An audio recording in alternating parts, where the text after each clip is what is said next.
everybody, and welcome to On a Water Break, the podcast where we talk about everything you and your friends are talking about at rehearsal on a water break.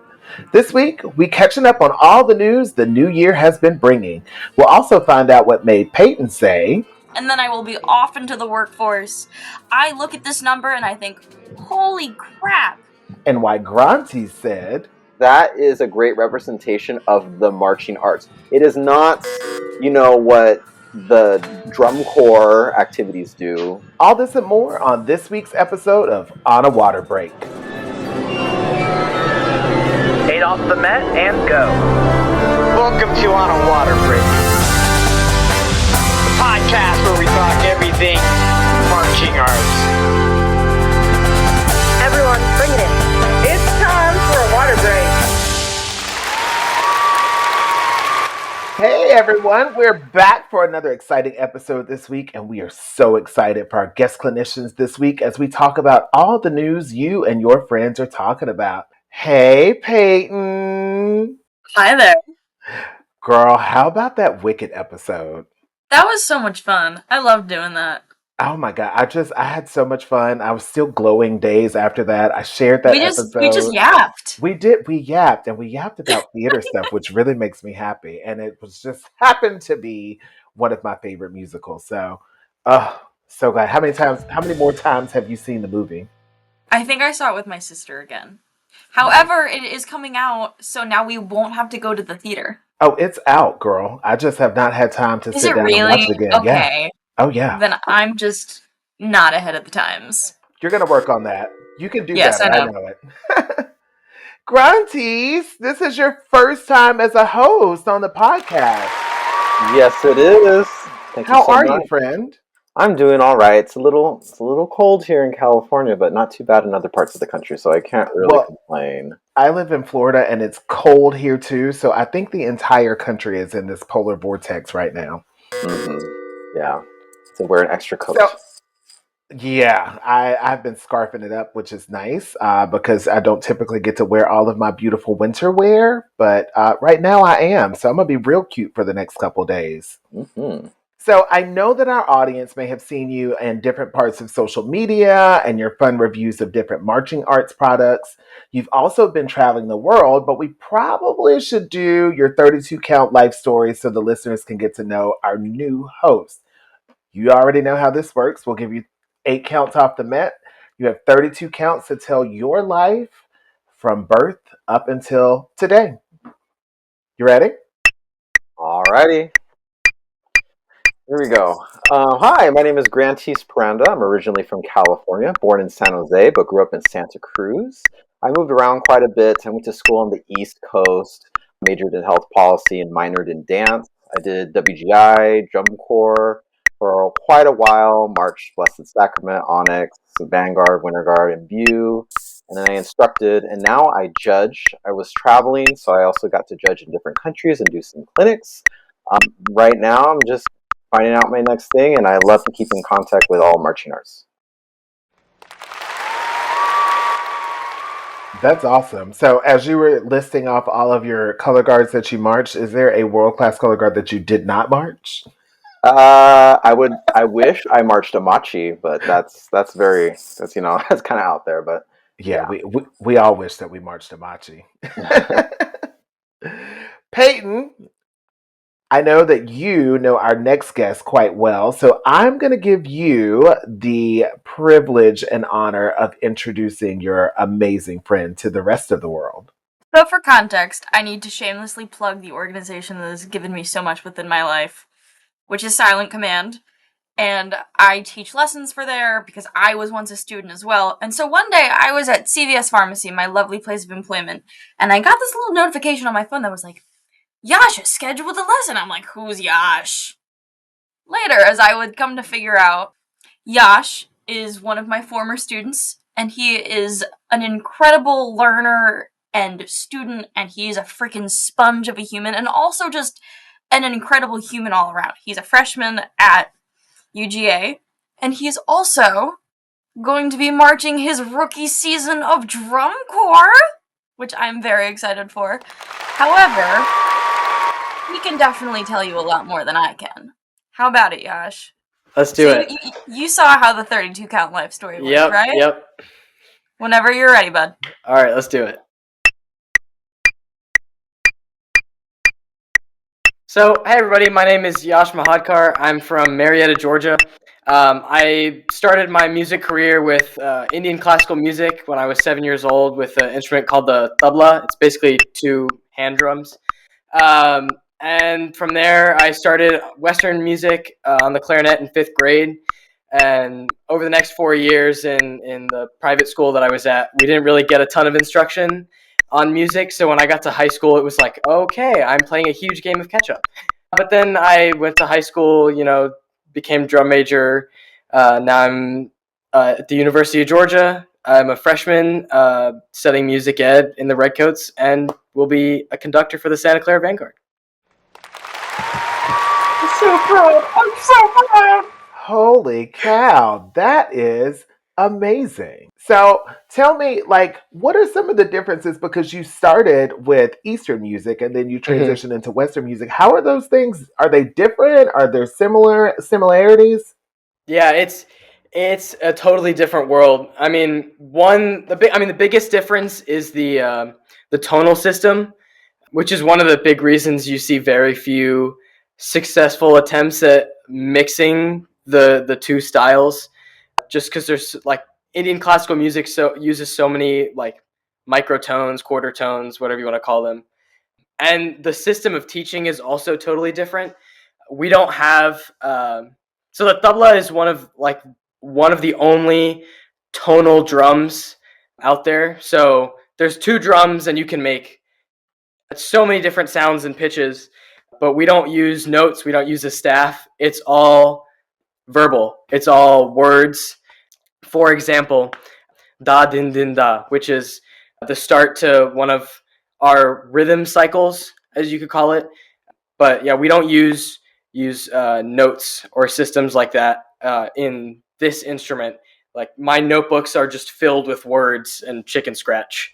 Love it. See, I feel like I just got a valuable, worthwhile music theory lesson that better than what I did for the degree that I'm still paying for. So thank you for sharing that with me. Okay, since our clinicians are a part of the very news we are here to talk about, let's jump in.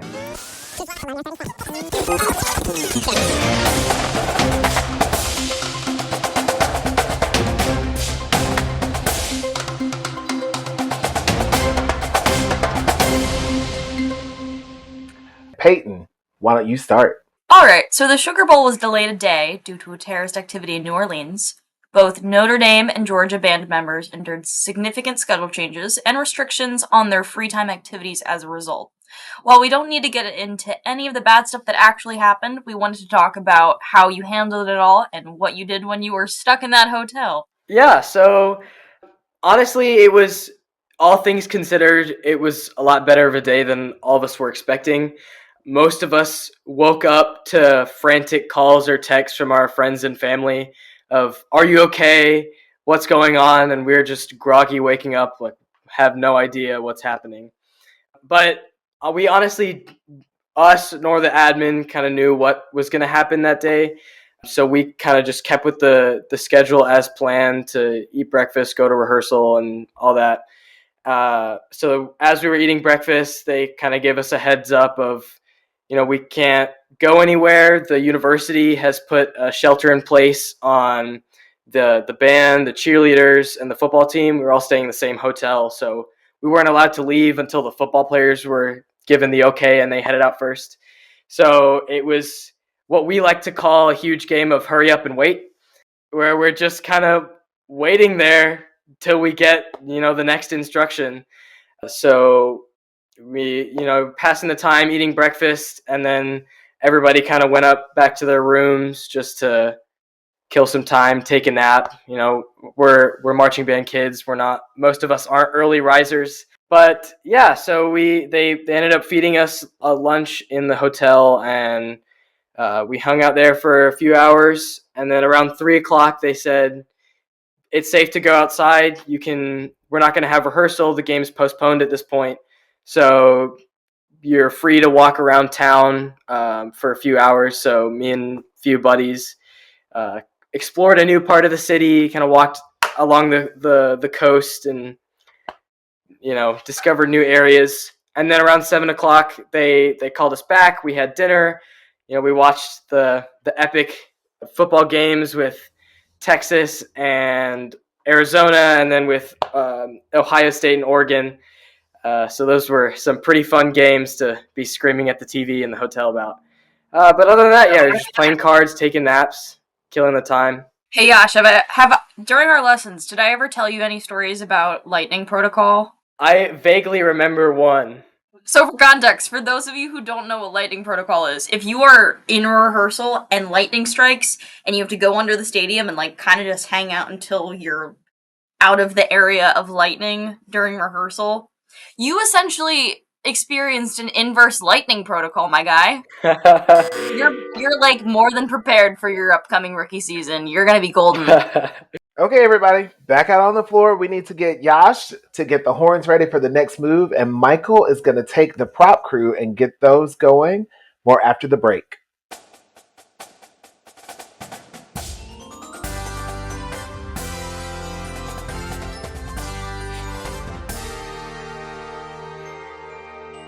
Celebrating its 25th anniversary, Guard Closet was founded as a consignment shop in 2000. Since then, it has grown to become your one-stop shop for the marching arts. Do you need consignment uniforms and flags for your color guard, marching band, or drumline? We have thousands of sets of consignments in stock and ready to ship. Do you need show design and custom choreography? Our designers have years of experience in the marching arts. Do you need to sell your items and clear out your storage areas? We take in more than 600 sets of consignments each year and return hundreds of thousands of dollars to our consigners for their sales. Do you need to have your students order shoes, gloves, and other equipment? We can set up a microsite for easy student ordering of a wide variety of items. Do you need custom costumes or flags? We can help get you great designs from our team through top vendors like Show Day Designs. Have you listened to our podcast On a Water Break? Weekly episodes and bonus content keep you entertained and informed with what's going on in the marching arts. For over 25 years, Guard Closet has been here to help. Check us out at guardcloset.com or follow us on social media.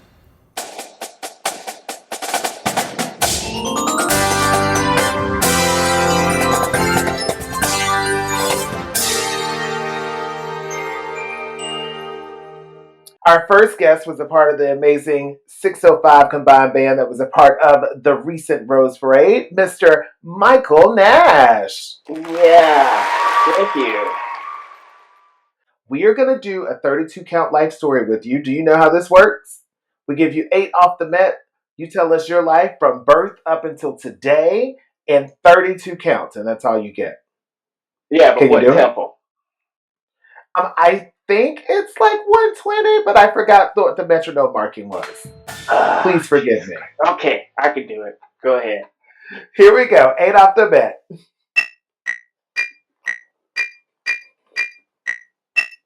Started marching in 1973, did high school, marching band director got me into it, drum corps. Ended marching in 2013, had my own drum corps for 13 years. I've been teaching since 1979, did Logan High School, did Ramona High School, did Morris School, Bellflower High School out here, then the 605 group. I do clinician stuff, and I've been married for 40 plus years. 50 years in the activity, which is fun. So, yeah. Wow, quite the pedigree, sir. And some very famous school names in there. Yeah, it's been doing a lot all my life. And I'm behind the scenes, and people are going, why haven't I seen you with the big groups? I don't know. And 40 years of teaching in the activity? Almost, yeah, 40, yeah. Wow. I can't wait for the day when I say I've been teaching for 40 years. That's like a true badge of honor right there. Yeah, but it kills you. For being a guy at my age at 66 and teaching visual, it's funny because the kids just look at me and they're going, you're what? It says, come on, let's go march. And I'll march circles around the kids and they'll just stare and blank. Okay, I like this. He's fun. So that's what I do. And it's been my life. Well, here's a bit of philosophy for me to you. You have forgotten more information than those kids will ever be able to learn. So remember that. Oh yeah, oh yeah. I can throw more stuff at them, and they just go, "What the hell are you talking about now?" So this whole 605 thing came because of Bellflower High School and Mayfair High School. They got together and wanted to do this thing 2 years ago. So they had to do a video. I said, "Hey, I'm interested in doing it. It's one of my bucket lists. Could I do it?" And they said, "Well, yeah, come and help." I said, "Yeah, that's what I want to do. Volunteer. I don't want to get paid. I don't really care. I just my bucket list was the parade." And they said, "Okay." So I showed up and we started going through all that. So that was the fun part. It was just being able to have that as my list. What was it? What is it like being there in the parade? I mean, it's always been a dream of mine to just be in Pasadena that day, and you actually got to do it. Well, I didn't get to march in the parade part. That's the bad part because since I was a volunteer, there's security clearance. So I got them. We had the caravan, 15 buses, escort straight from Lake Fair, Mayfair School High School, all the way to Pasadena. Unload the kids off, got them to where they're warming up, got them close to the corner where they're supposed to be going, and then took the back way and Oh beat the kids wow! an hour ahead. So you I didn't do have not miss that 3 a.m. wake up. That was not fun. Yeah, No 3 a.m. amount of wake up. caffeine can get you through that. I mean, the But adrenaline of saying you're doing something that big and that iconic. I mean, I I'll wake still up needed for a that. Celsius. I still needed my fruity little caffeinated drink. yeah, it took me an hour and a half to walk it from where I left them to the end, and I waited for them and took pictures of them saying they made it. They made it. So that was the funnest part. So So, let's talk about what the 605 band is and how did all this come together? well, the band director at Mayfair wanted to do it as a bucket list. And so he got to the school district and said, any of the schools in the area, if they want to do it with them, because that's the only way you can do it. Because Mayfair is a small school, Bellflower is a small school. There's all small schools, but it can combine them together. 300 so plus kids. So they said, well, let's try to do it. So they put a kind of thing together, did a field thing, marched the kids together 2 years ago, shot a video, sent it to the Rose Bowl. Our Rose Parade, they approved it, and that's how it went. And then from there, just asked the kids if they want to do the event, and then paid up, got it that way. And that's how they got 528 kids. 528 kids. Wow. And I'm guessing the 605 has something to do with the area code that the schools are in. No, it's the freeway. Okay. So Okay. all the schools are kind of situated on the 605 freeway area, going from north to south. And so that's how they picked the name 605. So the iconic thing was on the Rose Parade Day, we left at 605. You left the That was the cool school at part. We left 605 the school at 6:05 a.m. to to head to the drive down parade, to 605. and down to 6:05 at 6:05. So, what was the best and the most challenging things about doing this? 8 different schools, 8 different band directors, 8 different ways of teaching, and so trying to figure out everyone's nuances since I was a corps director and I had my own drum corps and done this for years. I just kind of sat back, observed them, and then figured out the best way to do it. And I said, well, I'm the marching guy. We need to teach these guys in a way because we all teach differently. Is just have them walk and have them roll straight through, roll their feet from heel to toe, roll straight through, and that's it. And they all look the same. And they just went, oh, okay. So that was the first part. Then the corner. That was the biggest challenge. The corner always gets How to everybody. do the corner. That So, corner still gives me nightmares. TV I, corner. I was up for a while thinking of that thing, and I've seen it all my life. So being a guy from Iowa and coming to California and being able to see the Rose Parade for the first time, and I said, I know this corner. I know how to work it. And they all gave me this look like, no, you got to dress to this. You got to dress to that. And I said, no, you can't do it that way. You got to dress to the outside because you're a moving pivot. And it's a wide pivot because it's 29 degrees. And they just went, what? Yeah, it's a 29-degree curve, and it's on an angle when it straightens out. And they just gave me this look like, you're kidding me. Says, no. I mapped it out in Pieware. I did diagrams with it. I even did a chat with GPT just to see what it thinks about it. And then I had Can I interrupt this for a minute? You see this mostly because I'm in my childhood bedroom because I'm home for break. This picture, this is how afraid she is for TV corner. There is not a look with behind those eyes that's going, oh yes, I'm so excited for this turn. Well, what I understand. I can understand that because what I taught the kids was, this is all you have to do. The center guide is a center guide on that pink line. The outside is going to take the 6 to 5 step.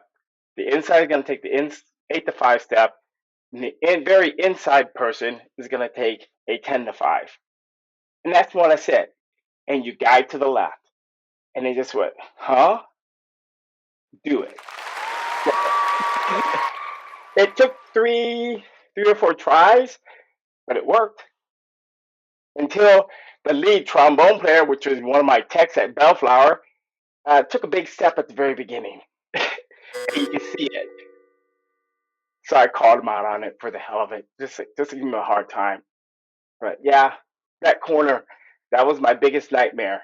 I just want to say one thing. I want to thank you and all the other band directors or instructors that get their students to go to the Rose Parade. That was always like a dream of mine, was to be in the Rose Parade. And I wasn't in a marching band that was able to do that. Luckily, I am part of the Vanguard, so I did sign up to do it when they did it in 2017. And that was an amazing experience. That was a great performance. If you ever get the chance to go and experience it or just watch it and then try to watch it on TV, it's one of those like pinnacle marching band things where you're able to do the Rose Parade, we're able to do Macy's, or do one of the many other activities and our own activities. So thank you for giving those kids the opportunity to do that magnificent milestone. Yeah, it was fun doing it. And it was just a bucket list for me, and it's like going, I don't care. I don't want to get paid for this. I just want to do this. That was more or less it. Well, let us get into some more news with Michael as he gives us the rest of the rundown. But Peyton, you're up first with the news. First off, I'm going to just carry off of what Grantese said. Thank you for all of that. As someone who had the opportunity to do it last year, that is something that is permanently etched into my brain for the rest of time. Whether it was the 3 a.m. wake up or the feeling of waving to the crowd or the in and out afterwards. Thank you for that. Because it's something I am also very thankful for. So, going into our first news story, as an education major, I read this and it blows my brain. I haven't even started teaching. I have 2 more semesters before I start student teaching, and then I will be off into the workforce. I look at this number and I think, holy crap. So, there is a 90-year-old band director who is finally retiring from the Charlotte Catholic School District after 70 years of teaching music education. So after nearly 70 years of empowering students, 90-year-old Stan Michalski, who is a celebrated band director, is retiring from his role at Charlotte Catholic Schools. He's known for his global career, but his love for music began in his youth and was influenced by his father and grew into a lifelong passion. After moving to Charlotte in 1993, he began volunteering, eventually building the school's music program from the ground up. He ended up actually expanding this music program into upwards of 9 schools. And he can be noted by so many different students throughout the district, as it's said that his teaching instills a passion for playing and it lasts, which I think is just super profound and something that I hope that I can instill within my students as well one day. Yash, you're a music ed major. I'm sure you can think the same. Oh yeah, I've definitely had my fair share of great teachers, and that is just incredible that somebody has so much love for it that they stick it out for that long. I know I have some teachers. It's gonna be you, right? Yeah, definitely. We'll see if I last that long. I'm at a point now in my teaching career where my students are old enough to start having kids that are about to be the age of the kids that I was teaching. And I think that that's crazy. But teaching for 70 years, I mean, you're teaching 3 and 4 generations of families if you are in the same area. Like that is Imagine your trumpet student coming up to you and being like, "Oh, you taught my grandma." That'd right. make you old. Okay, so the band director at Bellflower, he was the drum major when I was the core manager at Impulse. And I also taught visual. So he was one of my kids. The band director at Ramona High School in Riverside is also one of my kids. He also marched Impulse. So yeah, it's really weird to have kids that marched in, that done directors and stuff, and you see that happen. I understand. I understand where that guy goes. Yeah. That is the true love for the activity and the passion for teaching, and that's just amazing. 70 years. Wow. Hey Peyton, I know that you have to get out of here because you have some students to go and teach. So I'm going to dismiss you from rehearsal. Yeah. You know, you got how many, like 69 more years to go? Grantese, I believe you have another news story for us. I sure do. So there's a Tennessee man. He was charged with a crash involving the Iowa State marching band. The crash happened in Tennessee on December 30th when the band was traveling back to Iowa from the Pop-Tarts Bowl in Florida. According to the crash report, 55-year-old Cleveland Barm suddenly merged in front of the bus on the Interstate 24 near Chattanooga. Barm and 12 Iowa State students had minor injuries. No one was taken to the hospital, and Barm is charged with a failure to yield.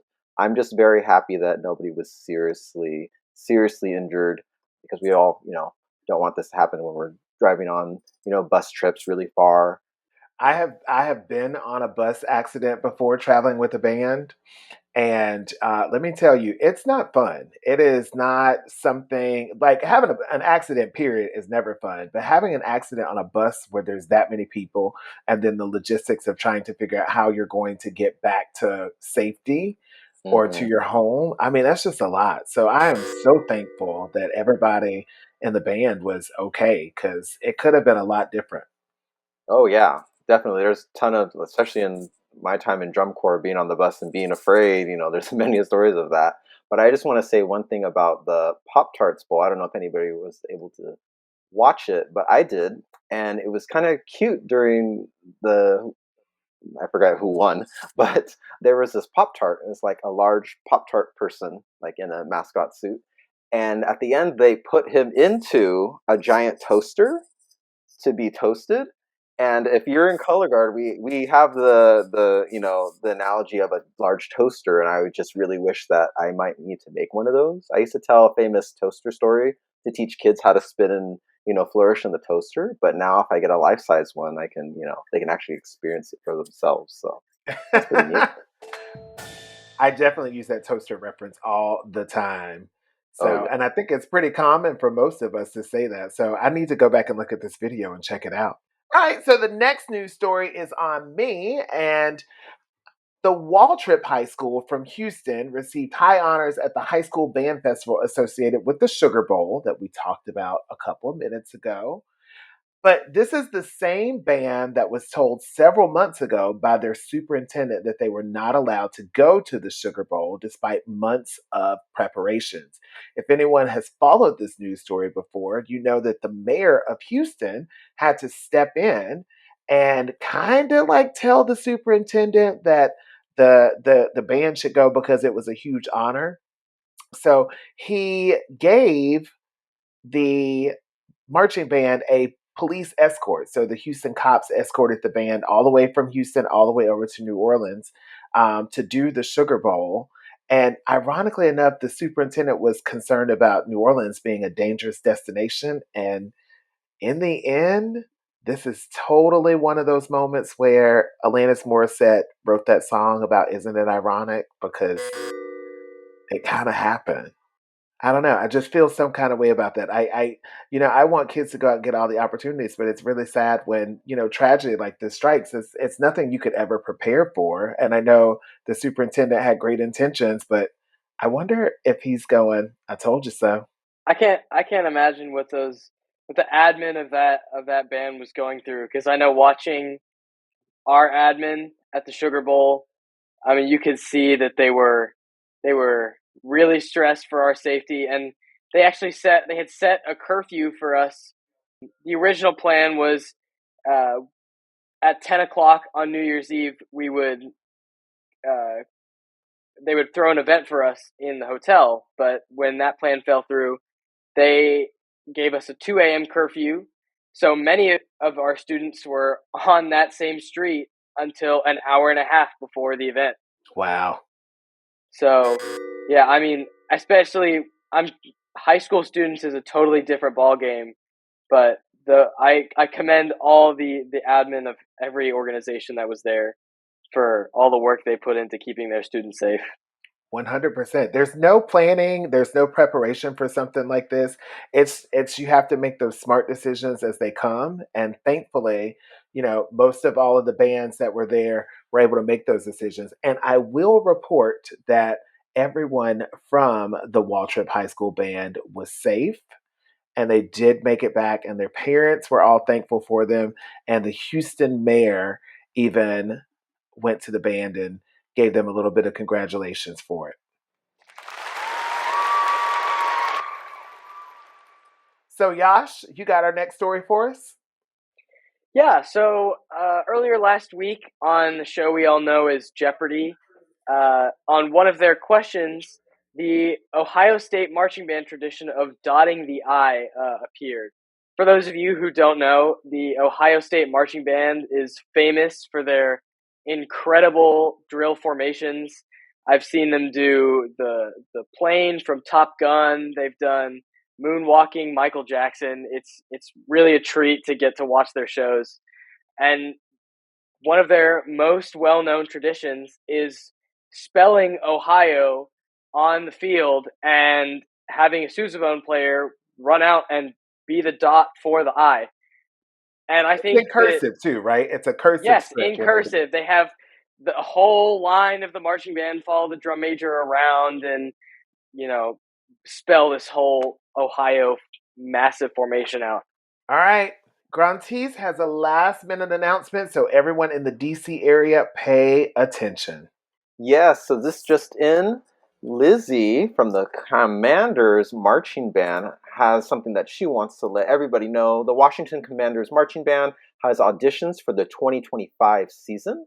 They are holding percussion auditions from February 1st and 2nd, with the wind/brass auditions from March 8th and 9th for all the District Heights Recreation Center. This is where it will be located. More details, including audition excerpts and links to register, can be found on their website at www.commanders.com. And you can also email them at marchingband@commanders.com. Sweet. Okay, everyone, it's time to get back onto the floor so that we can learn the last minute of the show. We'll be right back with a new segment of What Are We Doing and our Gush and Goes.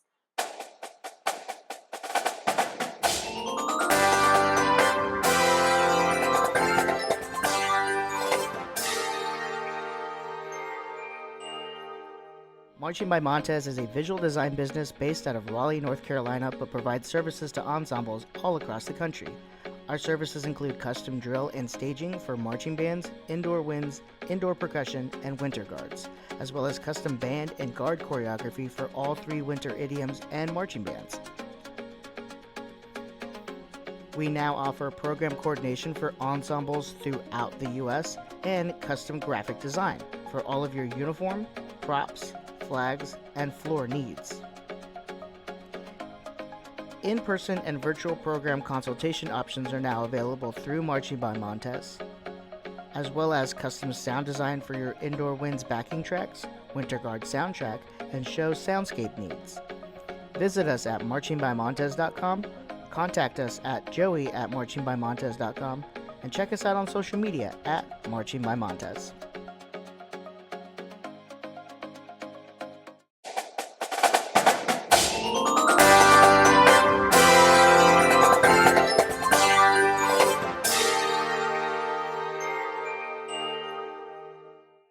Okay, everyone, we are back and we are starting a brand new segment called 60-Second Tech Block. This is normally where we would cue music, but because this is so new, we don't even have the music for it yet. So, pretend like it's happening right now.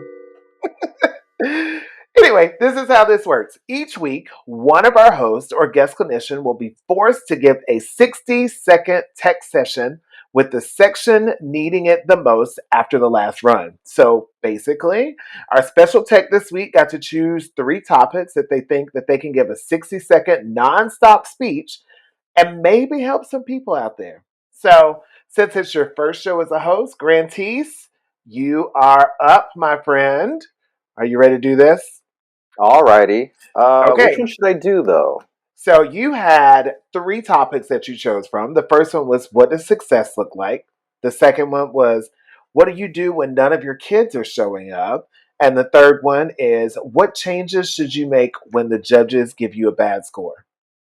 Panel, thoughts? I know which one I'm leaning towards. Yash, you got one that you're thinking about? Maybe. I think I want to hear a little bit about success. I think so too. Nash, what about you? You guys pick. Any one will do for me. All right, so you know what? I'm going to go with, what does success look like? All right, here we go. 60 seconds on the clock. Grantese, you got this, my friend. 6, 7, 8, go 1. Alrighty, so what does success look like? You really have to think about the students that you're teaching. This might be the very first year that you've had, let's say, a winds program, percussion, or a winter guard. Let's do the winter season for now. And you got to make them love the activity. That's going to be successful, that they love what they're doing on the floor. And then maybe the next year, maybe you're actually going to be competitive because you stopped doing like a festival performance and you got to get them like wanting to win, wanting to be competitive. And that's going to be successful, even if they don't win, but they want to have that achievement. But then the following years and years after that, like, do they have a presence on the school campus?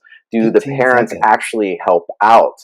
Do the parents and family members know what color guard is? Do the students actually, want to be there? Are they actually getting clean? Are they being successful? Do they win a regional? It's slow steps in the process. And you did it, sir. Okay, so obviously you have thought about this a lot because that was a fantastic 60-second tech block. Oh, thank you. I took the part about making the students enjoy what they're doing, and that is my entire teaching style. So I feel you on that. Oh yes, that's one of the first things I had a conversation with, because I march scouts and I have a nail from that, and he told me, I talked to him, and he was just like, well, they're brand new. It sounds like they just need to love it. Don't worry about the competitive side as much. They just need to love, because they have no idea. You're teaching them everything from how to strip a flag to the warm-up exercises. It just needs to be fun the very first season. So, and sometimes that's just what it needs to be, and that's success. That is success. Well, you did that, but it is time for What Are We Doing? What are we doing?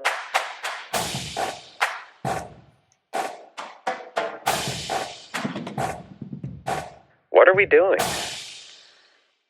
Okay, listeners, you already know this segment, and all of our hosts know this segment. So we're going to just dive right on in and ask, what are we doing? Grantes, what are we doing? What are we doing not giving our kids water? You got to give them water every 15 or 20 minutes. It doesn't matter. I'm sure you have a bunch of things to say in rehearsal, but if you feel tired, take that as a cue to like, oh, maybe I should go give my kids some water. If you've been talking a lot and your mouth is dry, go get some water. Like if you're frustrated with them, go get some water. Go get some water. Okay, so I'm totally guilty of this, and this is a fun little story from last night. So last night I was teaching the ensemble flag phrase, and I kept trying to get this moment to happen and looking at it. And now, mind you, it was 40 degrees, and we were rehearsing outside in Florida, so it wasn't like it was hot. But I think I had gone about 25 minutes, and I didn't give the kids a water break. And I was telling the kids to reset. And one of the girls looked at me and said, "Girl, ain't your throat dry?" And I was like, "What are you talking about?" She was like, "Ain't your throat dry? Because I know you thirsty, because we are." And I looked at my watch and I felt terrible.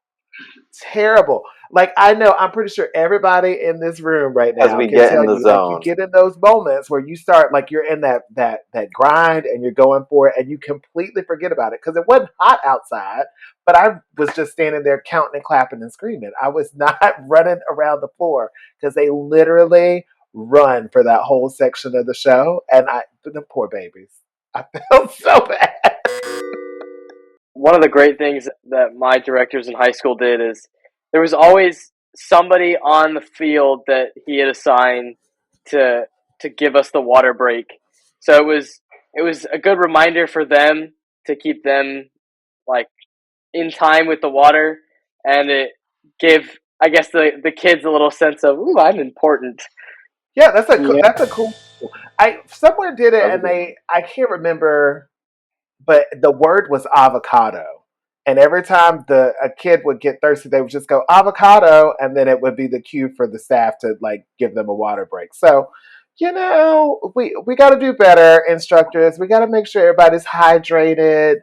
I mean, we can't have people falling out. Even though it's winter time outside, we still got to drink our water and listen to On a Water Break while you're doing it. That's what you have the phone for. Put it on the timer. That's what I do. Exactly. That 10-minute timer over and over again. I got to make sure I do that. I'll do that tomorrow at rehearsal. I'll be better, I promise. Yash, what are we doing? Well, actually, I had an interesting conversation with one of my former teachers. They were talking about how in like classical marching style drum corps, we always perform to the front. You know, the audience is just that front section. The rest of the stadium is empty.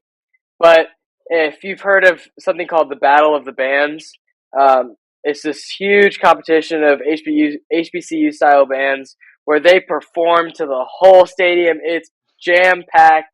The audience is on their feet. So an interesting question that came up is, do we think traditional marching bands and drum corps will ever, migrate to that style of performing to the whole stadium and maybe even bringing a different kind of audience in to, pack that whole stadium up? So essentially, what are we doing? Only performing to one side of the stadium. Yeah. That's valid, friend. That is valid. Yeah. I'm a huge fan of the HBCU style of marching. I grew up in Mississippi, so on Saturdays, my grandfather would take me to the Jackson State University games. And shout out to them because they were just in the Sonic Boom in the South was in the Rose Bowl parade the other day, and they were fantastic. But I mean, there's such a level of energy, and you're right. I mean, those stadiums are packed out, and everybody paid the same amount of money for a seat. So they're turning around, they're giving one side a show, they're giving the other side a show. I think everybody needs to adopt that. It's really nice how they do on that whole event thing. It's fun to watch. It is fun to watch. Different style for me, but it is a fun to watch. Yeah. They do the whole, like, they do the march in and all that stuff too, right? Which is a whole nother production in itself. It's like you get a production with them marching into the stadium, then you get a production, whatever seat you're sitting in the stadium. I mean, They do it There's right. They do it production right. even from the buses getting into the stadium. Have you ever seen Okay. those videos? They're Really? You lining up. Oh yeah, they're just lining up and they're doing a whole parade with everyone getting Wow. into the stadium, and then into the stadium doing the whole parade thing. and the videos I've seen, the fans are in the parking lot watching them get off the bus and come in. I mean, whew, I love it. I love it. Nash, what are we Yeah, doing? depends if you want to march the right way, want to see what you're doing, want to be able to walk. Now, the whole problem is a lot of the kids come to rehearsal, they don't stretch, they don't get themselves ready. Just like me, I'm 66 years old. I do a lot of stretching even before I even march or even before I walk. So, these kids, they just need to get more physically ready. So I get my kids at Bellflower going through PT training, do a lap, and then I put them through a whole cardio exercise. So the thing is, get these kids ready for the summer, get them ready for the winter. That training, get them all loose and ready. That's the best thing to do for them. So I guess it's my turn, and I am going to say, what are we doing trying to be WGI clean the first week of January? That ain't gonna happen. I, I, I have been teaching for a long time, and I know better. I know this, and I know that it's not going to happen. But for some reason, in my mind, I look at something, and it's the first week of January, and I'm like, why is this not clean already?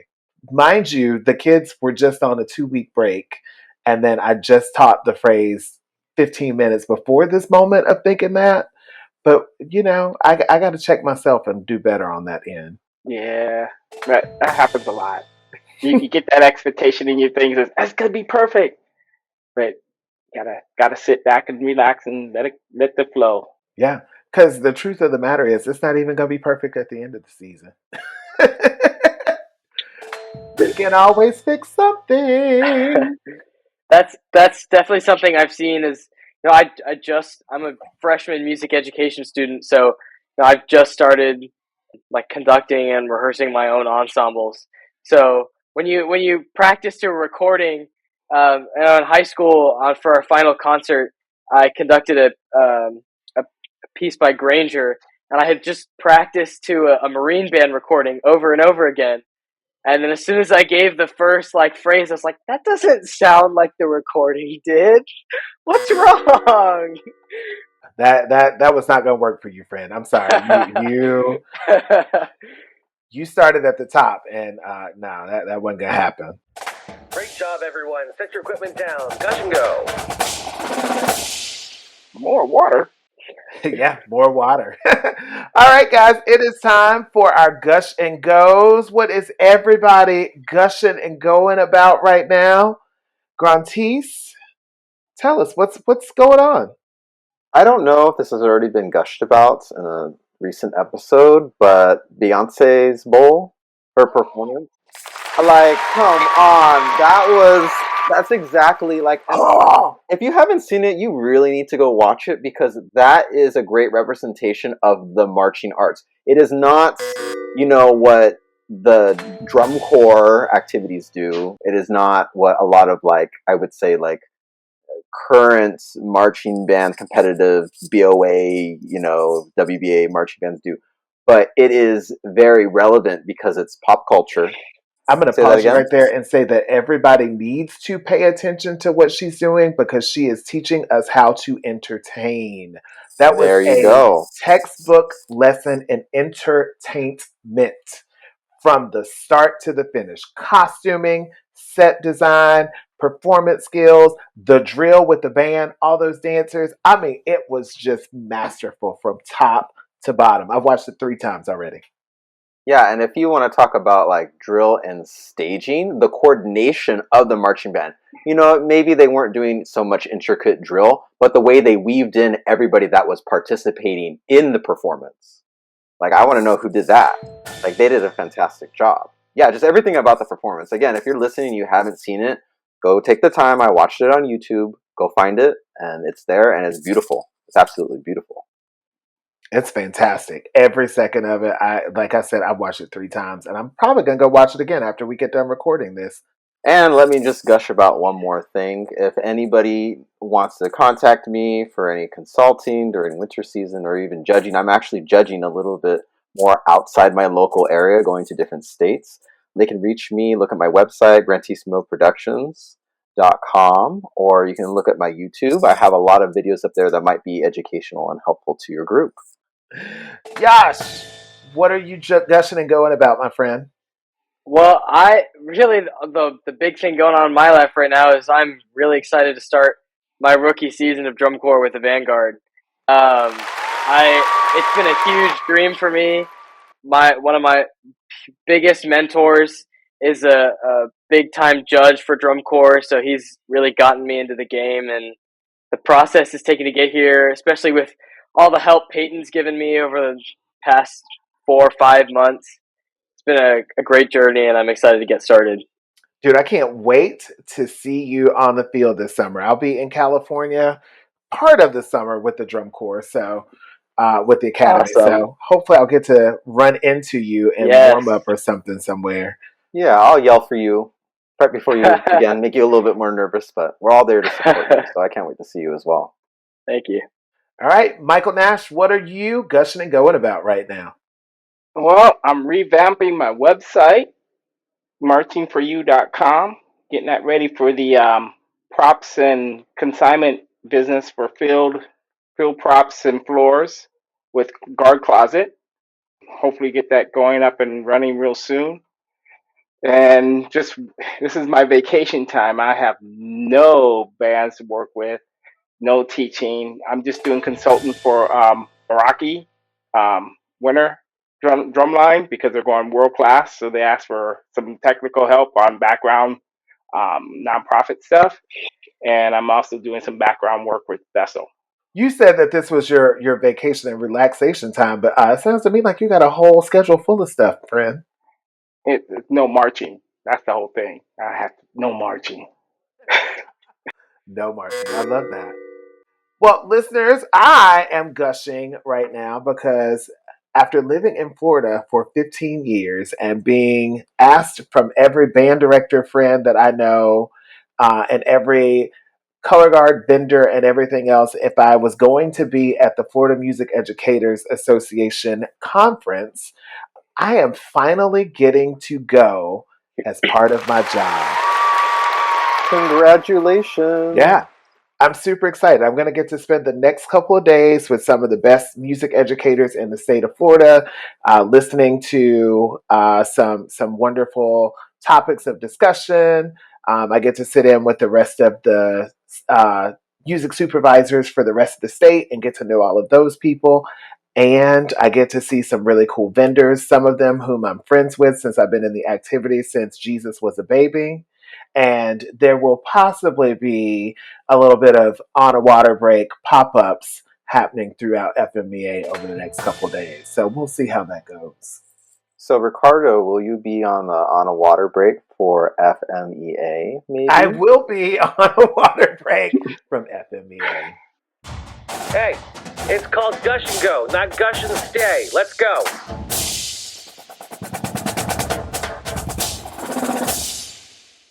Thanks, everyone, for a great rehearsal this week. And what a way to kick off Season 3 of On a Water Break. There are so many things planned this season, and we cannot wait to share everything with you. Thank you to our host this week, Peyton and Grantese. And thank you to our guest, Yash. Where can our people find you? You can find me on Instagram at _YSHYSH, a little joke from high school. And you can also find me on Facebook.